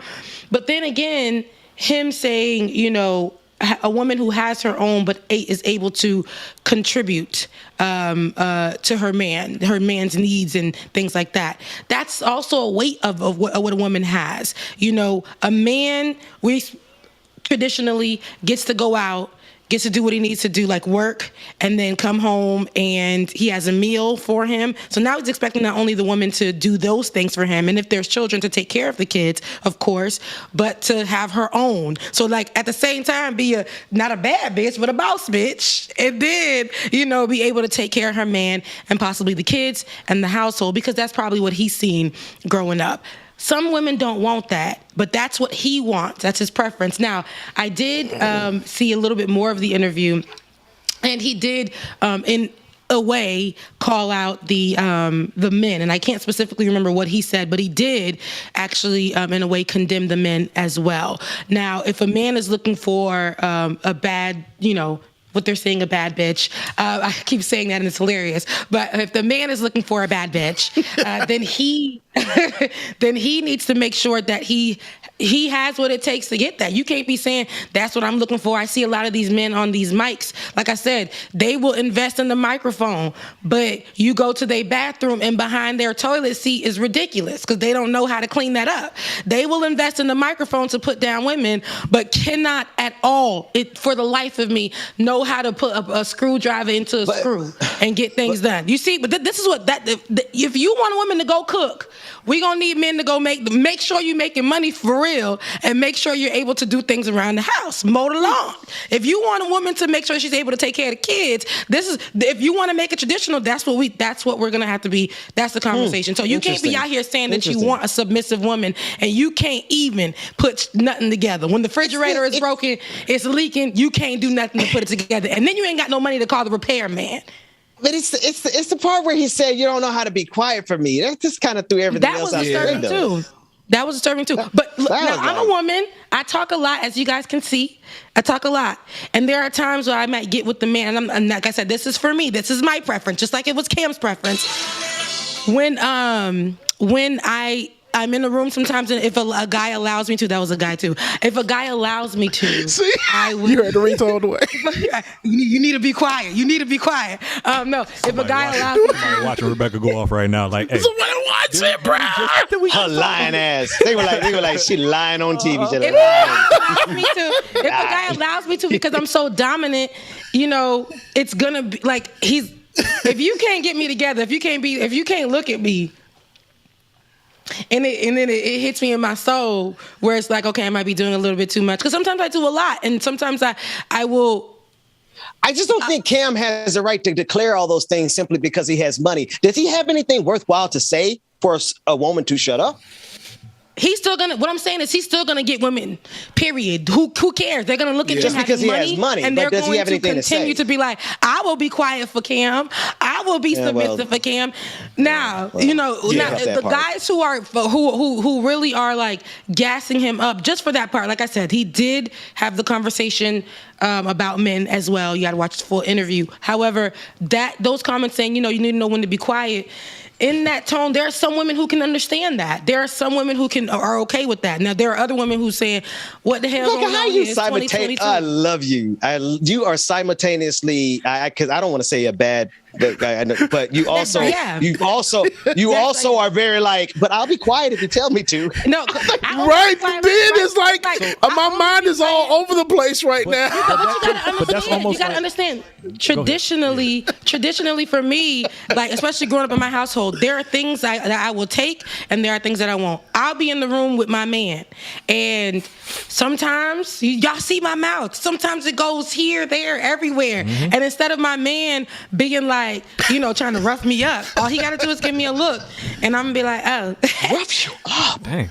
All right, so I was gonna say, like, I can kind of see why Rebecca is playing both sides of the fence, if you want to call it that, because like, yes, the traditional role of women, of what we've seen as like grandparents, you know what I mean, things like that, is the woman was taking care of the house, was I don't even want to say doing what she was told, but kind of that kind of thing. Please don't say that. No, not. I mean, it's tough for me to choose the right words, but I can see why she's doing that, because I feel like the generation we're in right now is stuck in the middle of, we want both the traditional and the new age, like new millennium kind of way of doing things, but you can't have it both ways. And I saw somebody ask me, I don't remember who it was, asking in the chat how many women have told me this when I made my first point. Make it clear, I've been off the market for a long time. I ain't in these streets. I ain't in these streets no more. But the internet will tell you just about anything you want to know. I gotta make that clear, because no, I ain't out here. Ain't no women telling me this right now. Got a nice happy home. We're gonna keep it that way. That's right. Okay. This only other thing I would say. That's the only thing I'm going to say. Isn't there? There's a lot more to. If I were to ever go back on the market, which I probably won't ever go on the market, but I'm not looking for a bad bitch. Can we get some aunties? Like, there's a whole range of black women. This goes between like your traditional grandma and Cam Newton's bad bitch, right? Can we get like the aunties that, you know, still know how to throw it back in the club, but also know how to cook a hot meal? You know what I mean? Not only can you throw it back in the club, there are several. Oh, because this delay is terrible. There are several definitions of a bad bitch, so it would depend on what type of bad bitch you're referring to. My definition of a bad bitch is going to be, you know, a female that handles her business, does what she does, knows how to treat a man, but it's just like, she cool. She does her own thing. I do mine. She got her own money. She don't depend on me for no money. That's, to me, is a bad bitch, a boss bitch. Honestly, that's what I consider a bad bitch to be. I get it. I'm right there with you. I understand. Everybody has their different definition of what that may look like in your life. Just like Kevin Samuels keeps talking about a high value man. And for men, for so many men, for so many different men, high value man. I don't know why that tickles me so much right now. So many different men will say, I'm a high value man, but you looking at this man say he high value, and you look at this other man saying he high value, and it definitely differs. What a high value man is for me may not be what a high value man is for the next person. High value man. Now, a high value man might think that he grabs a microphone, because I got a problem with these podcasts and high value men. They might grab these microphones, right? Turn on they damn cameras and start talking crazy. But they believe that they're preaching to women how to be a high value woman because they are high value men. But everybody has their own definition of that. Now, this goes into, like Dwayne was saying, like some of the people in the comment section are saying, I used to be in these streets a long time. I mean, long. I've been in this world about 31 years. I've been in these streets about. It's been 84 years. I literally am in the street. I about fell out the damn chair. I'm like, the older I'm getting, and the more I know that if I want a certain type of person, or if I want to, I know that they're gonna be. It's not me changing who I am. These are values that I grew up with, so I can tap into those things. That's true. You know, and so it's your preference. Nowadays, I think that we're so, and here I go, sound like an auntie, because I'm mixed of a bad bitch and an auntie. What auntie's at? Here I am, sound like an auntie. The fact that people are so sensitive right now when it comes to the surrounding conversation about relationships is problematic. I think that I would never say that word in reference to a woman. You go date how you want to date, but you go date how you want to date, unless they're talking about, oh my gosh, I like the way he whoops my ass in the morning, noon, and night, and I go to work. I like to put drinks in my woman's regular drink so she don't even know that I'm getting her drunk. Those are problematic situations. Wait a minute. We took a whole turn somewhere. What's my man wanting a woman to cook and be a little bit submissive, and I don't think that a woman wanting her man to be able to change the tires and mow the lawn is problematic. But if that's not what you want, go find what you want. Join a different conversation. Man. Twitter has different spaces for those things. But yep, that's my after party. After party. After party. Hey. Actually, I gotta go a little early. give me my props. You ain't got no soul, you lacking the spirit. You check out your neck, I'ma show you I'm with it. I would really hate for you. That conversation went left win again. I know it's real quick. When I'm sitting so if I ever win again, it's nobody the minimum. I didn't have to see my soul. Please don't play no games with me. All right, y'all. Make sure that y'all stay tuned. The after party is starting up next. In this thing, tell them, yeah, that's me. Who make it flip, make it. Do you need help, Rebecca? Who make the party feel alive? Tell them, yeah, that's me. My girl so proud of your boy when they ask, is that your man? Yeah, that's me. And if I'm taking a shot, I don't miss. Who knew I would be at the top like this? And no one made my goals for me. But I'm exactly where I'm supposed to be. Cause it's the path that God chose for me. So even if some doors close for me, I still won't let y'all close to me. So please step back where you're supposed to be. Put the game all on hold for me. And sit back, watch me roast the beat. It's in my genes, I'm better than them. And I know my flow too sick, I got the medicine. I'm way at the top, who could take my place? I went too hard. All right, y'all.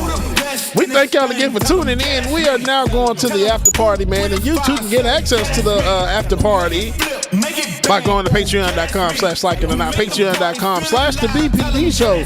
Yes, the public stream, not the public stream, the after party is private, so you will need to switch streams today, man. So we will see you in the after party. If we don't see you in the after party, then we'll see y'all tomorrow. Your affirmation for today is true happiness is inside me. True happiness is inside me. That is a terrible affirmation because that can go so many ways. True happiness is inside me. Yeah, that ain't happiness. That's something else attached to, you know what? We'll see y'all tomorrow.